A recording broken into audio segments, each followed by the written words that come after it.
गर्मी की सताई अवाम तेज बारिशों के लिए हो जाए तैयार। अब की बार मानसून गैर मामूली हद तक बादल बरसेंगे, सैलाब भी तबाही ला सकता है। महकमा मौसमियात ने अलर्ट जारी कर दिया।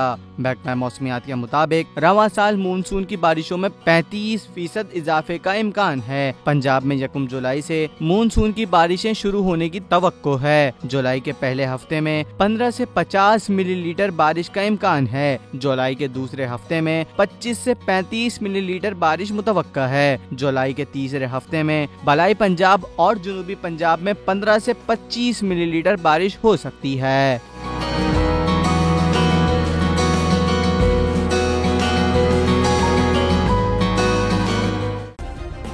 सब्सक्राइब करें और बेल दबाएं ताकि कोई खबर रह न जाए।